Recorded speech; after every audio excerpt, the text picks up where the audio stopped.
Merci Joseph, bonjour à vous toutes et vous tous. Et aujourd'hui est une journée tellement particulière, bien sûr, c'est la fête nationale, bien sûr. On est très heureux de nous retrouver, de se retrouver aujourd'hui, le 14 juillet, nombreux et nombreuses.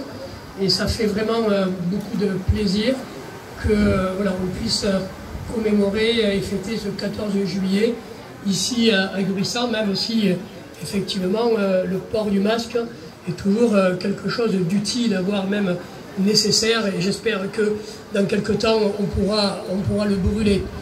Je voulais tout d'abord voilà, remercier Joseph pour la distinction que j'ai eue aujourd'hui sur le journal officiel, donc en tant que futur décoré de la Légion d'honneur. C'est un grand honneur, bien sûr, c'est une reconnaissance.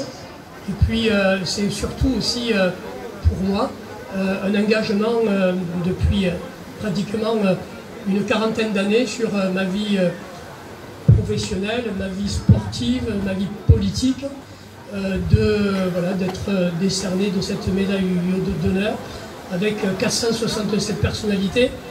J'en retiendrai une, Edgar Morin, le grand philosophe, qui habite dans notre région, qui habite à Montpellier. Et je m'inspire beaucoup d'Edgar Morin quand je prends le micro, quand je dois faire un certain nombre de discours. Donc je salue d'abord bien sûr le conseiller municipal, Joseph, qui est le responsable du protocole, mesdames et messieurs les adjointes et adjoints, donc au maire, les conseillers et conseillères municipaux, monsieur le président des anciens combattants, madame la présidente du Souvenir français, monsieur le représentant de la brigade autonome de gendarmerie territoriale, les deux représentants de la gendarmerie maritime, le chef de centre, le porte-drapeau, les jeunes et les moins jeunes sapeurs-pompiers qui nous accompagnent, le réveil gruissannais, la chorale, le conseil municipal des enfants, Morgane, la maire bien à côté de moi, la maire du conseil municipal des enfants qui est à mes côtés, et le chef de police, Claude Laurent, toujours présent et fidèle donc depuis 20 ans que je suis élu. Une pensée aussi à mes amis qui ne le sont plus élus, notamment Roger Lopez, qui est un adjoint et qui d'ailleurs, sur tout le 14 juillet, chaque année, il me demandait d'avoir, alors avant de parler de mon discours, d'un souvenir il y a 42 ans, le 14 juillet 79, c'était dans d'autres circonstances. J'étais à Auckland avec l'équipe de France, c'était la première fois que l'équipe de France battait les All Blacks en Nouvelle-Zélande. Voilà, j'ai une pensée bien sûr pour Roger, pour nos amis et puis pour cette valeureuse équipe d'ailleurs, toujours pareil, donc avant de rentrer dans le discours officiel, les félicitations pour cette jeune équipe de France qui a battu les Australiens hier, et c'était un bel espoir. Je crois qu'il y avait plus de 35 ans, vous pouvez les applaudir parce qu'ils le méritent, il y a beaucoup de jeunes. Vous avez compris que ce 14 juillet, il est particulier, il faut que vraiment on y retrouve les valeurs, la vertu, le respect, la sympathie. Je parlerai du respect aussi par rapport à des événements qui se sont passés il y a quelques temps. Voilà, donc mesdames, messieurs, chers habitants et visiteurs de Gruissant, vous êtes nombreux. Permettez-moi de vous accueillir pour célébrer ensemble ce jour de fête nationale du 14 juillet. Joseph Jiménez a bien rappelé donc cette belle histoire un peu tourmentée aussi avec la République, mais c'est toujours bien de se rappeler les fondamentaux. Je tiens en premier lieu à excuser mon premier adjoint, Michel Carrel, que vous connaissez toutes et tous, qui avait besoin aussi un peu de repos, qui avait besoin de retrouver ses enfants, qui exceptionnellement donc est parti 3-4 jours se reposer. L'an dernier, nous étions réunis en petit comité en raison du cadre sanitaire strict lié à la pandémie. Je ne reviens pas bien sûr sur ce Covid-19, mais ce 14 juillet reste encore aujourd'hui très marqué par la crise sanitaire et sociétale. Heureusement que, et grâce aux efforts de vous toutes et vous tous, et aussi aux effets de la vaccination, vaste débat, mais je ne vais pas y aventurer, nous avons pu pour la première fois depuis de nombreux mois former un cortège, nombreux aujourd'hui, nous rassembler au monument aux morts, nombreux, et enfin nous retrouver ici sur le parvis de la mairie pour partager un moment fort de notre République, pour notre pays et pour la fête nationale. Un virus qui aurait pu nous diviser, qui aurait pu alimenter la peur de l'autre et la crainte de son voisin lorsque nous entendions parler, il y a quelques mois, de variants. Ces fameux variants, là aussi, c'était très compliqué pour y comprendre quelque chose, déjà sur le virus, sur la pandémie, mais ces variants anglais, sud-africains, brésiliens ou encore indiens. Et on peut se satisfaire que l'on ait enfin choisi de dénommer autrement le variant d'une maladie que par le pays dans lequel il a été découvert. Et je crois que c'est aussi important de le dire et de le signaler. La pandémie a révélé notre dépendance totale en produits pharmaceutiques, en matériel sanitaire et même en masques. La crise a puissamment mis en lumière les carences d'une politique qui a favorisé le capital au détriment du travail et qui a sacrifié prévention et précaution au nom de la rentabilité et de la compétitivité.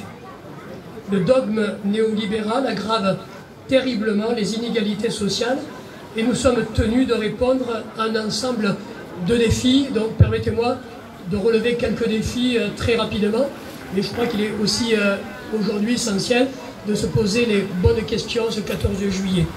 Avec un défi existentiel, avec un nouveau rapport au temps et à la solidarité, ne pas oublier les pratiques solidaires à l'égard des soignants. Vous vous en souvenez, il y a plus d'un an et demi, on applaudissait les soignants. Je vous remercie d'ailleurs d'avoir applaudi donc, les autorités, les sapeurs-pompiers, donc toutes les personnes qui ont œuvré, les musiciens qui traversent aussi des moments difficiles, mais aussi ce serait bien de penser aux derniers de cordée. Le défi de la crise politique, sachons dans ces moments sortir des sentiers battus, des idéologies et de nous réinventer. La méga-crise a mis en lumière lenteur, ordre et contre-ordre, directives illisibles, impréparation, autant dire de graves défaillances. Le défi aussi de la crise de la démocratie, avec une menace pour nos libertés. Certaines décisions d'urgence ont été prises sans consultation juridique ni débat parlementaire, et ne peut-on craindre leur renouvellement arbitraire. Un défi écologique, on en parle de plus en plus, avec le réchauffement de la planète, l'activité humaine qui dégrade de plus en plus la biosphère, les océans, les continents, comme localement avec ce feu du massif de la Clappe. Nous avons pu, durant la crise, ne consommer que l'indispensable. Là aussi, réfléchissons tous ensemble et prenons certaines mesures et habitudes qui pourraient perdurer et pour contribuer à ce que l'on appelle tout simplement la transition écologique. Et puis enfin, la crise économique. Elle nous frappe de plein fouet, même si effectivement le gouvernement, avec les collectivités, je pense aux départements, je pense aux régions, je pense aux EPCI, ont pris les bonnes mesures pour essayer d'accompagner au mieux les activités économiques. Mais comme vous le savez, donc 2022-2023 vont être des années difficiles. Et pourrait-on réguler l'économie mondiale, réduire la puissance de l'hypercapitalisme, ce qui diminuerait les inégalités? C'est tout un débat, je crois, de société qui va être alimenté dès la rentrée, comme vous le savez, par rapport aux prochaines élections présidentielles. C'est la première cérémonie aujourd'hui déconfinée et je tiens à remercier toutes celles et ceux qui ont souhaité y participer. Je vous recommande de continuer à appliquer les fameux gestes barrières afin de contribuer chacun à notre niveau à la lutte contre ce virus. En ce 14 juillet, chers amis, soyons fiers de célébrer la France réunie autour de son drapeau. Bleu, blanc, rouge, ça a été dit aussi par le président des anciens combattants, par Joseph Jiménez, les couleurs de notre patrie, c'est la fierté que nous élevons fièrement en haut de ce mât et que nous honorons en ce jour de fête nationale. Donnons, je crois, l'exemple d'une France unie, plurielle, d'un peuple français engagé autour de ses idéaux d'égalité et de fraternité. Ce mot fraternité qui est essentiel pour se vivre ensemble. les récentes échéances électorales départementales et régionales n'ont pas pu réussir à mobiliser les électeurs à la hauteur de l'importance de ces scrutins. Je tiens bien sûr à féliciter Jean-Luc Durand, conseiller départemental, qui a donc réussi avec sa binôme à être réélu sur ce canton, et on compte beaucoup sur toi et sur le département. Au-delà des regrets de la participation, nous nous devons de réagir, élus locaux. Mes chers collègues, notre engagement au service de la population doit rester fort et exemplaire. Et je rajouterai honnête, profondément honnête. Nous devons redonner confiance à nos habitants, confiance au sens commun et l'intérêt de l'action publique, de la politique au sens noble du terme. C'est la condition pour réussir à faire reculer les extrêmes qui menacent chaque jour un peu plus notre démocratie et l'avenir de notre nation. Au quotidien, comme vous, des millions d'hommes et de femmes agissent pour l'intérêt général et participent au rayonnement de notre beau pays. J'en vois des exemples tout autour de nous: pompiers, forces de sécurité, bénévoles de la SNSM, musiciens, fonctionnaires, commerçants font preuve de partage, créant du lien entre les générations, font preuve de solidarité, en d'autres termes, de fraternité. La fraternité, composante essentielle de la devise de la République française, fondation essentielle de notre démocratie. Liberté, égalité, fraternité, trois mots que nous portons chacun ancrés au plus profond de nous et que nous avons le devoir de faire vivre et de transmettre pour le peuple français et aussi pour les générations futures. À Gruissant, nous avons souhaité depuis plus de 20 ans mettre l'humain au cœur de nos politiques municipales. La démocratie participative, avec les conseils de quartier, les conseils des sages, le conseil municipal des enfants, le conseil des jeunes, un formidable tissu associatif qui ont permis d'offrir aux Gruissanaises et Gruissanais installés récemment, résidents secondaires ou originaires de la commune, je crois, une belle qualité de vie, de lien social et de bien vivre ensemble qui fait rayonner notre commune bien au-delà de ses frontières géographiques. C'est au niveau local que l'on fait société, que l'on fait république ensemble, unis dans une fraternité qui nous est chère à toutes et à tous. Je vous souhaite, mesdames, messieurs, chers amis, une belle fête nationale, un bon 14 juillet. Comme vous le savez, on ne va pas tirer le feu d'artifice aujourd'hui, comme on ne le tirera pas non plus le 15 août, tout simplement parce que nous sommes très exigeants sur ces règles sanitaires et si donc trop de monde participerait donc à des clusters. Il est de notre responsabilité de prendre nos responsabilités et nos engagements.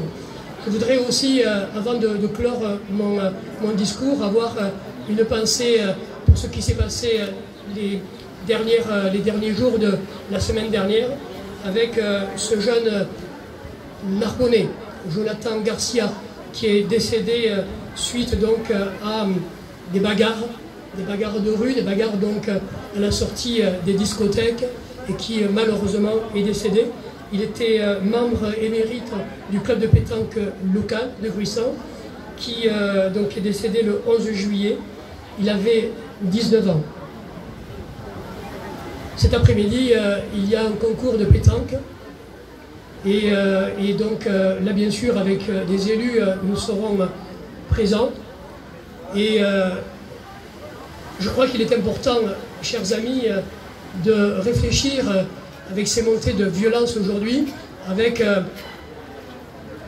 des jeunes et des moins jeunes qui effectivement ont beaucoup souffert pendant un an et demi et qui ont envie de faire la fête. Et quand on fait la fête, voilà, on ne se maîtrise plus, on boit un peu trop, on fume, je resterai là aussi, et on dérape. Et là aujourd'hui, donc il ne faut plus vivre ce qu'on a vécu dernièrement. Je fais confiance à la responsabilité des Gruissanaises et des Gruissanais. Je fais également, donc vous fais confiance sur la responsabilité de tous les nombreux vacanciers ici venus à Gruissant. Voilà, donc merci de votre écoute.